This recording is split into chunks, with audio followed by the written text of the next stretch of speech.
എല്ലാവർക്കും സ്വാഗതം. ഞാൻ നിങ്ങളുടെ സ്വന്തം കുട്ടിമാഷ്. ക്രിസ്മസ് പരീക്ഷയ്ക്ക് 5ാം ക്ലാസ്സിലെ സോഷ്യൽ സയൻസിൽ നിന്നും ആകെ 4 പാഠങ്ങളാണുള്ളത്. 5ാമത്തെ പാഠമായ വരയ്ക്കാൻ വായിക്കാം, 6ാമത്തെ പാഠമായ ജനങ്ങൾ ജനങ്ങളാൽ, 7ാമത്തെ പാഠമായ ഗതാഗത ആശയവിനിമയ സംവിധാനങ്ങൾ, 8ാമത്തെ പാഠമായ നാടറിയാം. ഈ 4 പാഠങ്ങളിൽ നിന്നും ക്രിസ്മസ് പരീക്ഷയ്ക്ക് വരാൻ സാധ്യതയുള്ള ചോദ്യങ്ങളുമായിട്ടാണ് ഞാൻ ഇന്ന് വന്നിരിക്കുന്നത്. അപ്പൊ നമുക്ക് 1ാമത്തെ പാഠമായ വരയ്ക്കാൻ വായിക്കാം എന്ന പാഠത്തിലേക്ക് പോയാലോ? അതിലെ ചോദ്യങ്ങളും മാതൃകാ ചോദ്യങ്ങളും ഒക്കെ ഇതിൽ ഉൾപ്പെടുത്തിയിട്ടുണ്ട് കേട്ടോ. അപ്പോൾ 1ാമത്തെ ചോദ്യം, താഴെ ഇന്ത്യയുടെ ഭൂപടം നൽകിയിരിക്കുന്നു, ദിശ കൃത്യമായി മനസ്സിലാക്കുക. ഇന്ത്യയുടെ ഭൂപടം നൽകിയിട്ടുണ്ട്. ഇതിൽ വടക്ക്, പടിഞ്ഞാറ്, കിഴക്ക്, തെക്ക് ഇതൊക്കെ എവിടെയാണെന്ന് കൃത്യമായിട്ട് നിങ്ങൾ മനസ്സിലാക്കണം. മുകളിൽ വടക്ക്, താഴെ തെക്ക്, പടിഞ്ഞാറ് ഇടതുവശം, കിഴക്ക് വലതുവശം. അത് ദിശ ഏതൊക്കെയാണെന്ന് കൃത്യമായിട്ട് മനസ്സിലാക്കിയാൽ മാത്രമേ ഇതുമായിട്ട് ബന്ധപ്പെട്ട് വരുന്ന മറ്റ് ചോദ്യങ്ങൾക്ക് നിങ്ങൾക്ക് ഉത്തരം എഴുതാൻ വേണ്ടി സാധിക്കുകയുള്ളൂ. 2ാമത്തെ ചോദ്യം, സൂര്യൻ ഉദിക്കുന്ന ദിശ എവിടെയാണ്?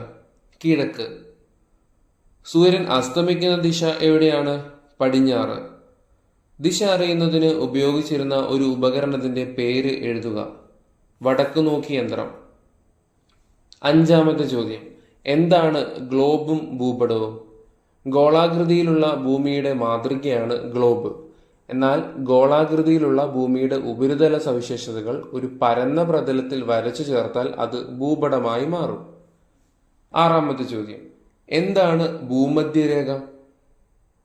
ഭൂമിയുടെ ഗ്ലോബിനെ 2 അർദ്ധഗോളങ്ങളായി വിഭജിക്കുന്ന രേഖയാണ് ഭൂമധ്യരേഖ. ഇത് ഗ്ലോബിന്റെ കൃത്യം മധ്യഭാഗത്ത് കൂടെ കടന്നുപോകുന്നു. ഭൂമധ്യരേഖയുടെ മുകൾ ഭാഗം ഉത്തര അർദ്ധഗോളം എന്ന് അറിയപ്പെടുന്നു. ഭൂമധ്യരേഖയുടെ താഴെയുള്ള ഭാഗം ദക്ഷിണ അർദ്ധഗോളം എന്ന് അറിയപ്പെടുന്നു. എന്താണ് അക്ഷാംശരേഖകൾ? ഭൂമധ്യരേഖയ്ക്ക് സമാന്തരമായി അതിന് മുകളിലും താഴെയുമായി വരച്ചിരിക്കുന്ന ഇടത്തു നിന്ന് വലത്തോട്ട് വൃത്താകൃതിയിലുള്ള രേഖകളാണ് അക്ഷാംശരേഖകൾ. അതിന്റെ ചിത്രം മുകളിൽ കൊടുത്തിട്ടുണ്ട്. അടുത്ത ചോദ്യം, എന്താണ് രേഖാംശരേഖകൾ? അക്ഷാംശരേഖകൾക്ക് ലംബമായി വരച്ചിരിക്കുന്ന, അതായത് മുകളിൽ നിന്ന് താഴേക്ക് അർദ്ധവൃത്താകൃതിയിലുള്ള രേഖകളാണ് രേഖാംശരേഖകൾ. അതിന്റെ ചിത്രവും താഴെ കൊടുത്തിട്ടുണ്ട്. 9ാമത്തെ ചോദ്യം, ഒരു ഭൂപടത്തിൽ ആവശ്യമായ ഘടകങ്ങൾ എന്തൊക്കെയാണ്?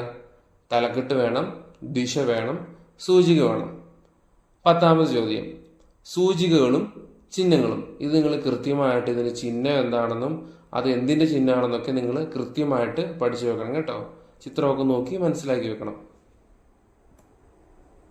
11ാമത്തെ ചോദ്യം, എന്താണ് കാർട്ടോഗ്രഫി? ഭൂപടങ്ങൾ തയ്യാറാക്കുന്ന ശാസ്ത്രശാഖയാണ് കാർട്ടോഗ്രഫി. ഭൂപടങ്ങൾ തയ്യാറാക്കുന്ന ആൾ കാർട്ടോഗ്രാഫർ എന്നാണ് അറിയപ്പെടുന്നത്. അടുത്ത ചോദ്യം, നമ്മുടെ രാജ്യത്ത് ഭൂപടങ്ങൾ പരിശോധിക്കുന്നതിനും പ്രസിദ്ധീകരിക്കുന്നതിനും ചുമതലപ്പെട്ട കേന്ദ്ര സർക്കാർ ഏജൻസി ഏത് പേരിലാണ് അറിയപ്പെടുന്നത്? Survey of India. Survey of ഇന്ത്യയുടെ ആസ്ഥാനം എവിടെയാണ്? ഉത്തരാഖണ്ഡിലെ ഡെറാഡൂൺ. 14ാമത്തെ ചോദ്യം, കേരളത്തിന്റെ തെക്കേ അറ്റത്തുള്ള ജില്ല ഏതാണ്? തിരുവനന്തപുരം. കേരളത്തിന്റെ വടക്കേ അറ്റത്തുള്ള ജില്ല ഏതാണ്? കാസർഗോഡ്. 2 സംസ്ഥാനങ്ങളുമായി അതിർത്തി പങ്കിടുന്ന കേരളത്തിലെ ഒരേയൊരു ജില്ല ഏതാണ്? വയനാട്. 17ാമത്തെ ചോദ്യം, ഭാരതപ്പുഴ ഒഴുകുന്ന ദിശ ഏത്? കിഴക്കുനിന്ന് പടിഞ്ഞാറോട്ട്. കാസർഗോഡ് നിന്ന് തിരുവനന്തപുരം വരെയുള്ള റെയിൽവേ പാതയുടെ ദിശ എങ്ങനെയാണ്? വടക്കുനിന്ന് തെക്കോട്ട്. കേരളത്തിന്റെ അയൽ സംസ്ഥാനങ്ങൾ ഏതൊക്കെ? കർണാടകയും തമിഴ്നാടും. 20ാമത്തെ ചോദ്യം, ഇന്ത്യയുടെ സംസ്ഥാനങ്ങൾ, അവയുടെ തലസ്ഥാനങ്ങൾ, കേന്ദ്രഭരണ പ്രദേശങ്ങൾ എന്നിവയുടെ പേരുകൾ പഠിക്കുക. നിങ്ങൾ ഈ ലിസ്റ്റ് നോക്കി പഠിക്കുമല്ലോ അല്ലേ?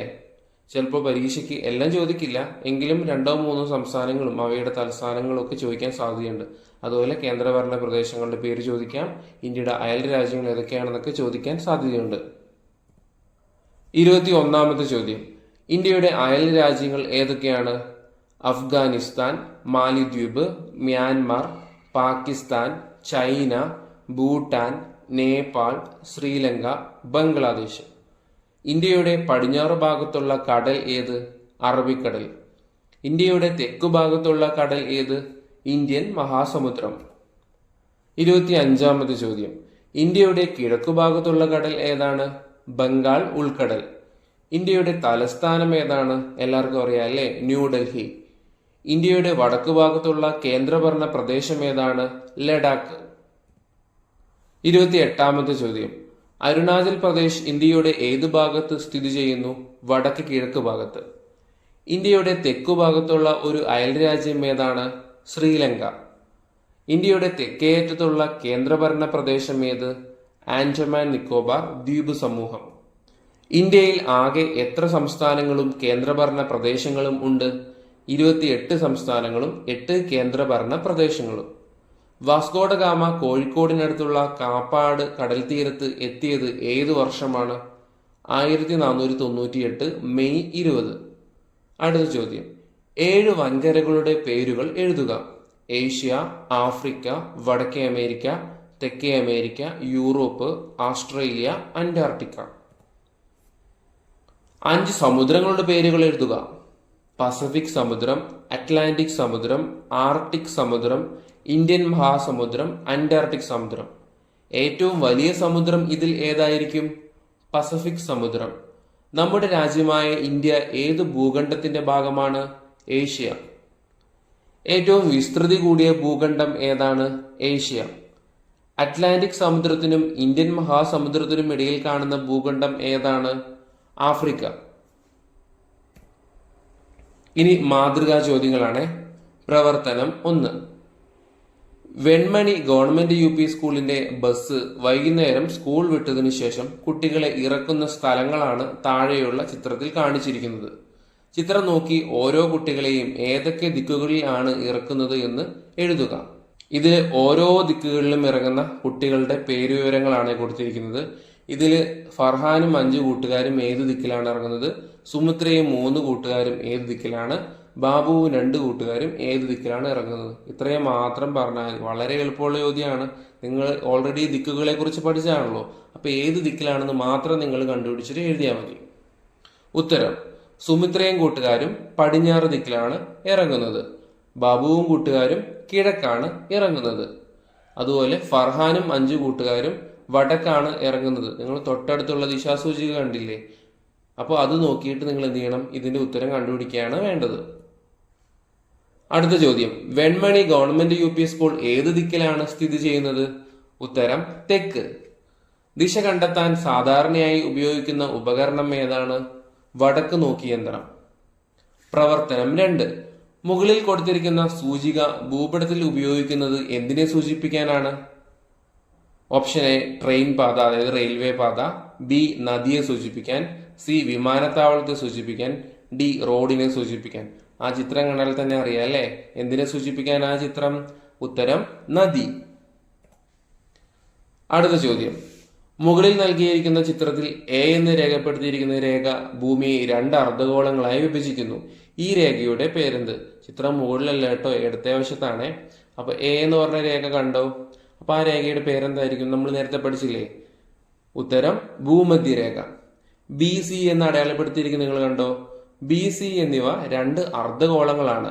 2 അർദ്ധഗോളങ്ങളുടെയും പേരുകൾ എഴുതുക. ഉത്തരം ബി എന്താണ്? ഉത്തര അർദ്ധഗോളം. സിയോ ദക്ഷിണ അർദ്ധഗോളം. അടുത്ത ചോദ്യം. ഭൂമിയിൽ ഒരു സ്ഥലത്തിന്റെ സ്ഥാനം നിർണ്ണയിക്കാൻ ഉപയോഗിക്കുന്ന സാങ്കല്പിക രേഖകളെ വിളിക്കുന്ന പേര് എന്താണ്? നമ്മൾ നേരത്തെ പഠിച്ചു, നെടുകയും കുറുകയുമുള്ള രേഖകൾ. ഉത്തരം എന്താണ്? അക്ഷാംശ രേഖകളും രേഖാംശ രേഖകളും. ഇനി ക്രിസ്മസ് പരീക്ഷയ്ക്കുള്ള അടുത്ത പാഠമാണ് 6ാമത്തെ പാഠമായ ജനങ്ങൾ ജനങ്ങളാൽ. നമുക്കപ്പോ 1ാമത്തെ ചോദ്യത്തിലേക്ക് പോയാലോ? 1ാമത്തെ ചോദ്യം. എന്താണ് ജനാധിപത്യം? ജനങ്ങൾ നേരിട്ടോ അവർ തിരഞ്ഞെടുക്കുന്ന ജനപ്രതിനിധികളോ ഭരണപരമായ കാര്യങ്ങളിൽ തീരുമാനമെടുക്കുന്ന സംവിധാനമാണ് ജനാധിപത്യം. അടുത്ത ചോദ്യം. ജനാധിപത്യത്തിന്റെ ആദ്യ രൂപം ഉദയം ചെയ്തത് എവിടെയാണ്? പുരാതന ഗ്രീസിലെ ഏതൻസിൽ. ഇന്ന് നിലവിലുള്ള ജനാധിപത്യ രീതിയുടെ തുടക്കം എവിടെ നിന്നാണ്? ഇംഗ്ലണ്ടിൽ. തിരഞ്ഞെടുപ്പ്, ജനപ്രതിനിധികളുടെ ഭരണം, പാർലമെന്റ് എന്നീ സംവിധാനങ്ങൾ രൂപപ്പെട്ടത് എവിടെയായിരിക്കും? ഇംഗ്ലണ്ടിൽ. 2ാമത്തെ ചോദ്യം. ഡെമോക്രസി അല്ലെങ്കിൽ ജനാധിപത്യം എന്ന പദം ആദ്യമായി ഉപയോഗിച്ചത് ആരാണ്? പുരാതന ഗ്രീക്ക് ചരിത്രകാരനായ ഹെറോഡോട്ടസ്. ഏതൊക്കെ ഗ്രീക്ക് പദങ്ങൾ ചേർന്നാണ് ഡെമോക്രസി എന്ന വാക്ക് രൂപപ്പെട്ടത്? ഡെമോസ്, ക്രാറ്റോസ് എന്നീ ഗ്രീക്ക് പദങ്ങൾ ചേർന്നാണ് ഡെമോക്രസി എന്ന പദം രൂപപ്പെട്ടത്. ഡെമോസ് എന്നാൽ ജനങ്ങൾ എന്നാണ് അതിന്റെ അർത്ഥം. ക്രാറ്റോസ് എന്നാൽ അധികാരം എന്നാണ് അർത്ഥം. ഏഴാമത്തെ ചോദ്യം, എന്താണ് ഗ്രാമസഭകൾ? ഒരു നാടിന്റെ ഭരണവികസന പ്രക്രിയയിൽ എല്ലാ ജനങ്ങൾക്കും പങ്കാളികളാകാനും തീരുമാനങ്ങൾ എടുക്കാനും അവസരം ലഭിക്കുന്ന വേദികളാണ് ഗ്രാമസഭകൾ. ഒരു ഗ്രാമപഞ്ചായത്തിലെ ഓരോ വാർഡിലെയും വോട്ടർ പട്ടികയിൽ പേര് ചേർക്കപ്പെട്ട മുഴുവൻ ജനങ്ങളും ഗ്രാമസഭയിലെ അംഗങ്ങളാണ്. നഗരങ്ങളിൽ ഇവ വാർഡ് സഭകൾ എന്നും അറിയപ്പെടുന്നു. എട്ടാമത്തെ ചോദ്യം, എന്താണ് പങ്കാളിത്ത ജനാധിപത്യം അല്ലെങ്കിൽ പ്രത്യക്ഷ ജനാധിപത്യം? ജനങ്ങൾ നേരിട്ട് ഭരണകാര്യങ്ങളിൽ പങ്കാളികളാകുന്ന ഭരണവ്യവസ്ഥയാണ് പങ്കാളിത്ത ജനാധിപത്യം അല്ലെങ്കിൽ പ്രത്യക്ഷ ജനാധിപത്യം. ജനസംഖ്യ കുറഞ്ഞ രാജ്യങ്ങളിലാണ് ഈ രീതി സാധ്യമാകുന്നത്. ഉദാഹരണം സ്വിറ്റ്സർലൻഡ്.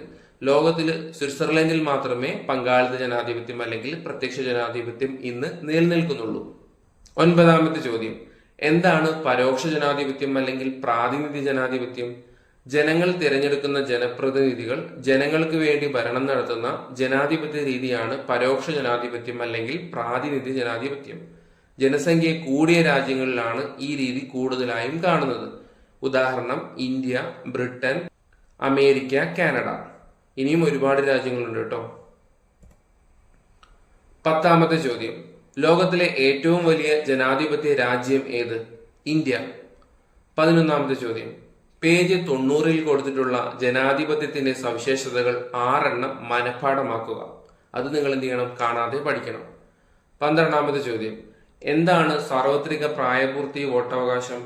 യാതൊരു വിവേചനവുമില്ലാതെ നിശ്ചിത പ്രായപൂർത്തിയായ എല്ലാവർക്കും തിരഞ്ഞെടുപ്പിൽ വോട്ട് ചെയ്യാനുള്ള അവകാശത്തെയാണ് സാർവത്രിക പ്രായപൂർത്തി വോട്ടവകാശം എന്ന് പറയുന്നത്. 18 വയസ്സാണ് വോട്ടവകാശത്തിനുള്ള പ്രായം.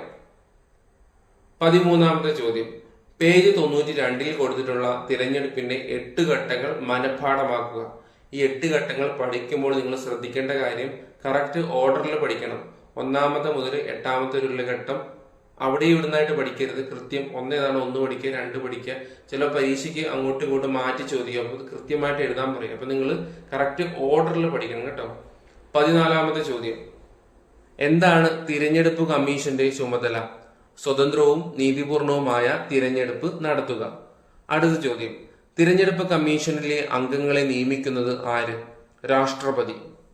അടുത്ത ചോദ്യം, പേജ് നമ്പർ 92 കൊടുത്തിട്ടുള്ള തിരഞ്ഞെടുപ്പിന്റെ ധർമ്മങ്ങൾ 6 മനഃപ്പാഠമാക്കുക. അപ്പൊ 6 ധർമ്മങ്ങൾ നിങ്ങൾ കാണാതെ പഠിക്കണം. ഇനി മാതൃകാ ചോദ്യങ്ങളാണ്. പ്രവർത്തനം 1, താഴെ പറയുന്നവയിൽ ശരിയായ പ്രസ്താവനകൾ ഏതൊക്കെയാണ്? ജനാധിപത്യ ഭരണം എന്നാൽ ജനങ്ങൾ നേരിട്ടും അവർ തിരഞ്ഞെടുക്കുന്ന പ്രതിനിധികളും ഭരണം നടത്തുന്ന സംവിധാനമാണ്. തദ്ദേശ സ്വയംഭരണ സ്ഥാപനങ്ങൾ വഴി ജനങ്ങൾക്ക് നേരിട്ട് ഭരണകാര്യങ്ങളിൽ ഇടപെടാൻ അവസരം ലഭിക്കുന്നു. തദ്ദേശ സ്വയംഭരണ സ്ഥാപനത്തിന്റെ തലവൻ സ്വയം തീരുമാനിക്കുന്ന കാര്യങ്ങൾ ഗ്രാമങ്ങളിൽ നടപ്പിലാക്കി വരുന്നു. ഗ്രാമത്തിലെ മുഴുവൻ ജനങ്ങൾക്കും ഗ്രാമസഭയിൽ പങ്കെടുക്കാം. ഇതിൽ ഏതൊക്കെയായിരിക്കും ശരി? 1ഉം 2ഉം. ആദ്യത്തെ 2 ഇതിൽ ശരി. ബാക്കിയൊക്കെ തെറ്റാണ് കേട്ടോ. ബാക്കി 2 തെറ്റാണ്. അടുത്ത പ്രവർത്തനം, സ്കൂൾ പാർലമെന്റിന്റെ തിരഞ്ഞെടുപ്പുമായി ബന്ധപ്പെട്ട് നൽകിയിട്ടുള്ള നോട്ടീസിൽ തിരഞ്ഞെടുപ്പിന്റെ ഘട്ടങ്ങൾ നൽകിയിട്ടുണ്ട്. പക്ഷെ അത് തെറ്റായ ക്രമത്തിലാണ്. അപ്പൊ നിങ്ങൾ എന്ത് ചെയ്യണം? ഞാൻ നേരത്തെ പറഞ്ഞ പോലെ അത് ശരിയായ ക്രമത്തിലാക്കിയിട്ട് എഴുതണം. തെറ്റായ ക്രമമാണ് വായിക്കുന്നത്. സ്ഥാനാർത്ഥികളുടെ അന്തിമ ലിസ്റ്റ് പ്രസിദ്ധീകരിക്കൽ, നാമനിർദ്ദേശ പത്രിക സമർപ്പിക്കൽ, വോട്ടെടുപ്പ്, നാമനിർദ്ദേശ പത്രികകളുടെ സൂക്ഷ്മ പരിശോധന, വോട്ടെണ്ണലും ഫലപ്രഖ്യാപനവും, സ്കൂൾ പാർലമെന്റ് ആദ്യ യോഗം, നാമനിർദ്ദേശ പത്രിക പിൻവലിക്കൽ. ഇനി ഉത്തരം ശരിയായ ഓർഡറാണ് പറയുന്നത്. 1 നാമനിർദ്ദേശ പത്രിക സമർപ്പിക്കൽ, 2 നാമനിർദ്ദേശ പത്രികകളുടെ സൂക്ഷ്മ പരിശോധന, 3 നാമനിർദ്ദേശ പത്രിക പിൻവലിക്കൽ, 4 സ്ഥാനാർത്ഥികളുടെ അന്തിമ ലിസ്റ്റ് പ്രസിദ്ധീകരിക്കൽ, 5 വോട്ടെടുപ്പ്, 6 വോട്ടെണ്ണലും ഫലപ്രഖ്യാപനവും, 7 സ്കൂൾ പാർലമെന്റിന്റെ ആദ്യ യോഗം. അടുത്ത പ്രവർത്തനം, ജനാധിപത്യം ഒരു ജീവിതക്രമമാണ് എന്ന് തെളിയിക്കുന്ന 4 സന്ദർഭങ്ങൾ എഴുതുക. 1, എല്ലാവരുടെയും അഭിപ്രായങ്ങൾ പരിഗണിച്ചുകൊണ്ട് തീരുമാനങ്ങൾ എടുക്കുന്നു. 2, തന്റെ അവസരം വരുന്നത് വരെ ക്ഷമയോടെ കാത്തിരിക്കുന്നു. 3, ഗതാഗത നിയമങ്ങൾ പാലിക്കുന്നു. 4, പൊതു ഇടങ്ങൾ വൃത്തിയായി സൂക്ഷിക്കുന്നു. ഇനി ക്രിസ്മസ് പരീക്ഷയ്ക്കുള്ള അടുത്ത പാഠമാണ് 7ാമത്തെ പാഠമായ ഗതാഗത ആശയവിനിമയ സംവിധാനങ്ങൾ. അപ്പോൾ നമുക്ക് 1ാമത്തെ ചോദ്യത്തിലേക്ക് പോയാലോ. 1ാമത്തെ ചോദ്യം, എന്തെല്ലാം ആവശ്യങ്ങൾക്കാണ് മനുഷ്യൻ ഇന്ന് വാഹനങ്ങൾ ഉപയോഗിക്കുന്നത്? ഇന്ന് മനുഷ്യൻ പ്രധാനമായും വിനോദം, സാഹസിക വിനോദം, നിർമ്മാണ പ്രവർത്തനങ്ങൾ, അടിയന്തര സേവനങ്ങൾ, കൃഷി, യുദ്ധം, ചരക്ക് കൈമാറ്റം എന്നീ ആവശ്യങ്ങൾക്കായി വാഹനങ്ങൾ ഉപയോഗിക്കുന്നു. 2ാമത്തെ ചോദ്യം, വാഹനങ്ങൾ കണ്ടുപിടിക്കുന്നതിന് മുൻപ് മനുഷ്യൻ ഗതാഗത ആവശ്യങ്ങൾ എങ്ങനെയായിരിക്കും നിറവേറ്റിയിട്ടുണ്ടാവുക? വാഹനങ്ങളില്ലാത്ത കാലത്തെ പരിമിതികൾ എന്തൊക്കെയായിരിക്കും? മനുഷ്യൻ ഗതാഗതത്തിനായി മൃഗങ്ങളെയാണ് വാഹനങ്ങൾ കണ്ടുപിടിക്കുന്നതിന് മുൻപ് ആശ്രയിച്ചിരുന്നത്. ചരക്കുകൾ എന്ന് പറഞ്ഞാൽ അന്ന് കുറെ സാധനങ്ങളെ കൊണ്ടുപോകാനുണ്ടാവില്ല, അത് ചരക്കുകൾ കാൽനടയായും തലച്ചുമടായും കൊണ്ടുപോകുന്ന രീതിയായിരുന്നു അന്ന് ഉണ്ടായിരുന്നത്. ഇതിന്റെ പരിമിതികൾ എന്തൊക്കെയായിരിക്കും? വാഹനങ്ങൾ ഇല്ലാത്തത് കാരണം തന്നെ മനുഷ്യന്റെ അധ്വാനം കൂടുതൽ ആവശ്യമായി വന്നു. യാത്രകൾ വളരെ ബുദ്ധിമുട്ടേറിയതും കാലതാമസം നേരിടുന്നതുമായിരുന്നു. മനുഷ്യന്റെ വർദ്ധിച്ചു വരുന്ന ആവശ്യങ്ങൾ നിറവേറ്റാൻ അതുകൊണ്ട് തന്നെ കഴിഞ്ഞിരുന്നില്ല. 3ാമത്തെ ചോദ്യം, മെസപ്പൊട്ടേമിയ എന്ന വാക്കിന്റെ അർത്ഥം എന്ത്? 2 നദികൾക്കിടയിലുള്ള പ്രദേശം. 5ാമത്തെ ചോദ്യം, റോഡ് ഗതാഗതത്തിൽ വന്ന മാറ്റങ്ങളെക്കുറിച്ച് കുറിപ്പ് തയ്യാറാക്കുക. ആദ്യകാലത്ത് മനുഷ്യർ വലിക്കുന്ന വാഹനങ്ങളായിരുന്നു ഉണ്ടായിരുന്നത്. പിന്നീട് മൃഗങ്ങളെ ഉപയോഗിച്ച് വാഹനങ്ങൾ വലിക്കുന്ന രീതിയിലേക്ക് മാറുകയും അതുവഴി മനുഷ്യാധ്വാനം കുറയുകയും ചെയ്തു. പിന്നീട് മനുഷ്യാധ്വാനം ആവശ്യമുള്ള സൈക്കിളുകൾ ഉപയോഗിച്ചു തുടങ്ങി. കാലക്രമേണ കൂടുതൽ മെച്ചപ്പെട്ടതും യന്ത്ര സംവിധാനങ്ങൾ ഉപയോഗിച്ച് നിർമ്മിച്ചതുമായ സ്കൂട്ടറും പിന്നീട് ചെറു കാറുകളും നിർമ്മിക്കപ്പെട്ടു. പിന്നീട് ചരക്ക് നീക്കത്തിന് ഉപയോഗിക്കാനായി ലോറികൾ പോലുള്ള വലിയ വാഹനങ്ങൾ നിർമ്മിക്കപ്പെട്ടു. കൂടാതെ കൂടുതൽ ആളുകൾ സഞ്ചരിക്കാൻ കഴിയുന്ന ബസ്സുകളും നിരത്തിലൂടെ ഓടാൻ തുടങ്ങി. വാഹനങ്ങളുടെ വികാസത്തോടൊപ്പം തന്നെ സഞ്ചാരപാതകളിലും വികാസമുണ്ടായി. ഇത് നഗരങ്ങളുടെ വളർച്ചയ്ക്ക് കാരണമായി. താരതമ്യേന ചിലവ് കുറവാണ് എന്നുള്ളതും ഏത് ഉൾപ്രദേശത്തേക്ക് വേണമെങ്കിലും സഞ്ചരിക്കാം എന്നുള്ളതും റോഡ് ഗതാഗതത്തിന്റെ പ്രത്യേകതകളാണ്. 6ാമത്തെ ചോദ്യം, റോഡ് ഗതാഗതത്തിന്റെ മേന്മകൾ എന്തെല്ലാം? താരതമ്യേന ചിലവ് കുറവ്, എല്ലാ വിഭാഗം ജനങ്ങൾക്കും ഉപയോഗിക്കാൻ കഴിയുന്നു, ഹ്രസ്വദൂര യാത്രകൾക്ക് ഏറ്റവും ഉപകാരപ്രദം, ഉൾപ്രദേശങ്ങളിലേക്കുള്ള യാത്രകൾക്ക് സഹായിക്കുന്നു, കൂടുതൽ ആളുകൾക്ക് ഒന്നിച്ച് സഞ്ചരിക്കാൻ കഴിയുന്നു. 7ാമത്തെ ചോദ്യം, കരയിലെ ഏറ്റവും വേഗതയേറിയ ഗതാഗത സംവിധാനം ഏതാണ്? റെയിൽ ഗതാഗതം. റെയിൽ ഗതാഗതം ആരംഭിച്ചത് എവിടെയാണ്? ബ്രിട്ടനിൽ. ഏത് യന്ത്രത്തിന്റെ വികാസമാണ് ട്രെയിനിന്റെ ഉദയത്തിന് കാരണമായത്? ആവിയന്ത്രം. ലോകത്തിലെ ആദ്യത്തെ ലോക്കോമോട്ടീവ് തീവണ്ടി യന്ത്രം നിർമ്മിച്ചത് ആര്? 1825 ജോർജ് സ്റ്റീഫൻസൺ. അടുത്ത ചോദ്യം, തീവണ്ടികളിൽ ആദ്യകാലത്ത് ഉപയോഗിച്ചിരുന്ന ഇന്ധനം ഏതാണ്? കൽക്കരി. ഇന്ത്യയിലെ ആദ്യത്തെ റെയിൽവേ പാത ഏതാണ്? ബോംബെ മുതൽ താനെ വരെ. ഇന്ത്യയിൽ റെയിൽ ഗതാഗതത്തിന് തുടക്കം കുറിച്ചത് ആരാണ്? ബ്രിട്ടീഷുകാർ. കേരളത്തിൽ റെയിൽ ഗതാഗതം ഇല്ലാത്ത ജില്ലകൾ ഏതൊക്കെയാണ്? ഇടുക്കിയും വയനാടും. 16ാമത്തെ ചോദ്യം, റെയിൽ ഗതാഗതത്തിന്റെ മേന്മകൾ എന്തൊക്കെ? കൂടുതൽ പേർക്ക് ഒരുമിച്ച് യാത്ര ചെയ്യാൻ കഴിയുന്നു, ചെലവ് കുറഞ്ഞ ഗതാഗത മാർഗം, കൂടുതൽ ചരക്കു നീക്കത്തിന് സഹായിക്കുന്നു, വിനോദസഞ്ചാരത്തിന് സഹായിക്കുന്നു, കാർഷിക വിപണി വ്യാപകമാക്കാൻ സഹായിക്കുന്നു. 17ാമത്തെ ചോദ്യം, ഏതൊക്കെ ആവശ്യങ്ങൾക്കായാണ് മനുഷ്യൻ ജലഗതാഗതം ഉപയോഗിക്കുന്നത്? സഞ്ചാരത്തിന്, ചരക്കു നീക്കത്തിന്, മത്സ്യബന്ധനത്തിന്, സാഹസിക വിനോദത്തിന്. അടുത്ത ചോദ്യം, കേരളത്തിലെ പ്രധാന തുറമുഖങ്ങളുടെ പേര് എഴുതുക. വിഴിഞ്ഞം തുറമുഖം അതെവിടെയാണ്? തിരുവനന്തപുരം ജില്ലയിൽ. കൊച്ചി തുറമുഖം എറണാകുളം ജില്ലയിൽ.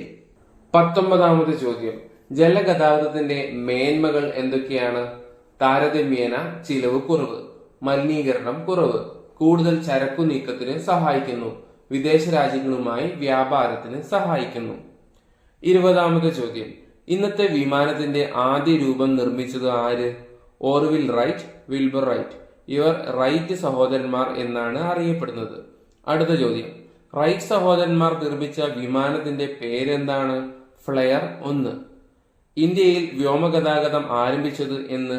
1911. 23ാമത്തെ ചോദ്യം, ഇന്ത്യയിലെ ആദ്യത്തെ വാണിജ്യ വിമാന കമ്പനി ഏത്? ടാറ്റ എയർലൈൻസ്. ഇന്ത്യയിലെ ആദ്യത്തെ വിമാനത്താവളം എവിടെയായിരുന്നു? മുംബൈയിലെ ജുഹുവിൽ. 25ാമത്തെ ചോദ്യം, വ്യോമഗതാഗതത്തിന്റെ മേന്മകൾ എന്തൊക്കെയാണ്? വിനോദസഞ്ചാരത്തിന്, വ്യാപാരങ്ങൾക്ക്, കുറഞ്ഞ സമയം കൂടുതൽ ദൂരം സഞ്ചരിക്കാൻ കഴിയുന്നു, ഏറ്റവും വേഗതയേറിയ ഗതാഗത മാർഗം, പ്രകൃതി ദുരന്തങ്ങളിൽ നിന്ന് രക്ഷപ്പെടാൻ സഹായിക്കുന്നു.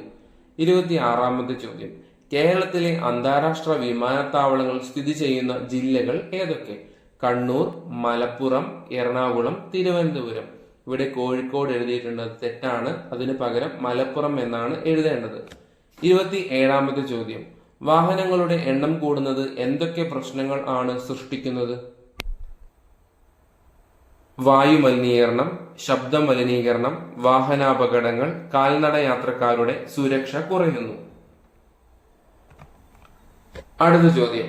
ഭാഷയോ എഴുത്തുവിദ്യയോ ചിഹ്നങ്ങളോ ഇല്ലാതിരുന്ന കാലത്ത് ഒരാശയം എങ്ങനെയാണ് ഒരാൾ മറ്റൊരാളുമായി കൈമാറിയിരുന്നത്? ആംഗ്യങ്ങളിലൂടെ, പ്രത്യേക ശബ്ദങ്ങൾ പുറപ്പെടുവിച്ചുകൊണ്ട്, ഗുഹാമുഖങ്ങളിലും പാറകളിലും വരച്ചിട്ട ചിത്രങ്ങൾ ഉപയോഗിച്ചുകൊണ്ട്. അടുത്ത ചോദ്യം. എഴുത്തുവിദ്യ ആദ്യമായി വികസിപ്പിച്ചത് ആര്? സുമേറിയക്കാർ.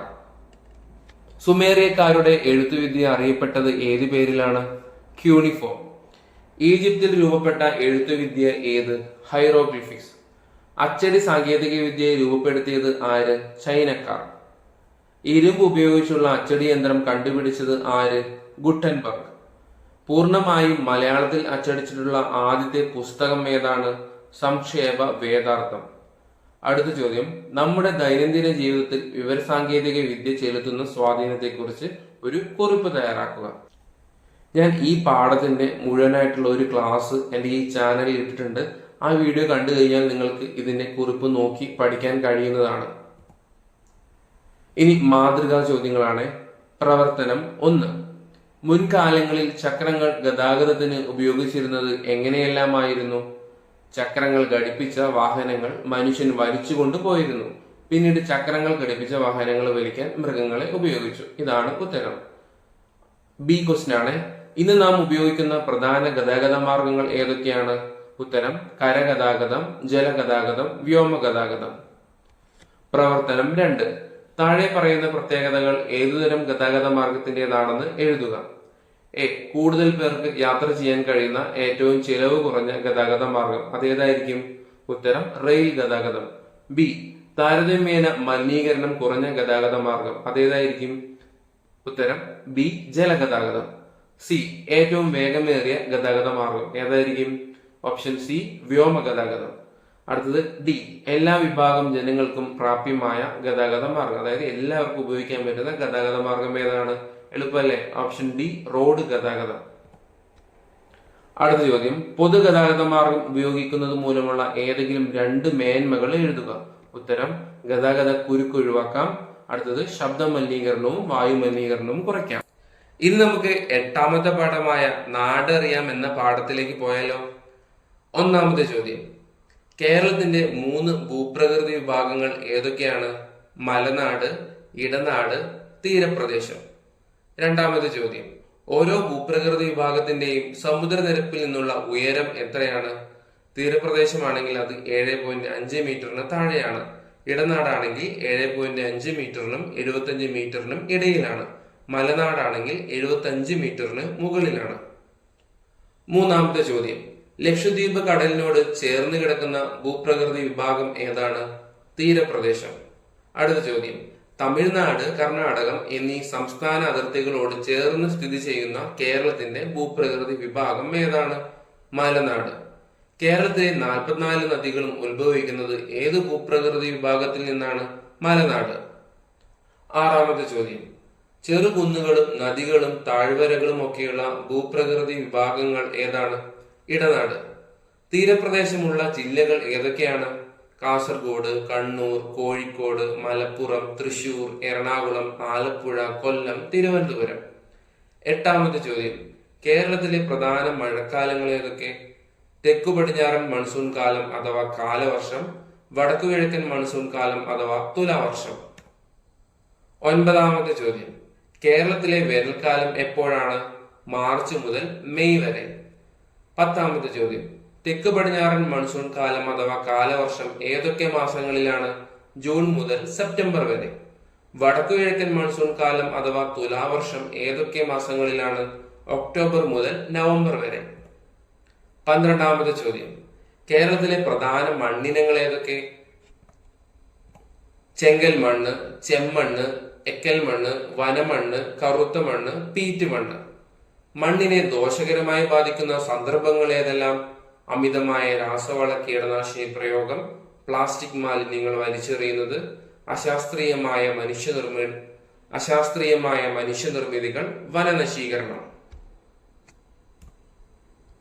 14ാമത്തെ ചോദ്യം, മണ്ണ് സംരക്ഷണത്തിന് എന്തൊക്കെ മാർഗങ്ങൾ സ്വീകരിക്കണം? കണ്ടൽ കാടുകൾ വെച്ചുപിടിപ്പിക്കുക, കയർ ഭൂവസ്ത്രം ഉപയോഗിക്കുക, തട്ടുതിരിച്ചുള്ള കൃഷി സമ്പ്രദായം, തീരപ്രദേശങ്ങളിലെ പുലിമുട്ട് നിർമ്മാണം. ലോക മണ്ണ് സംരക്ഷണ ദിനമായി ഐക്യരാഷ്ട്ര സംഘടന ആചരിക്കുന്നത് എന്നാണ്? ഡിസംബർ 5. കേരളത്തിലെ പ്രധാന ജലസ്രോതസ്സുകൾ ഏതൊക്കെയാണ്? കിണർ, പുഴകൾ, അരുവികൾ, കുളങ്ങൾ, കുഴൽക്കിണറുകൾ, തടാകങ്ങൾ. 17ാമത്തെ ചോദ്യം, കേരളത്തിൽ ആകെ എത്ര നദികളുണ്ട്?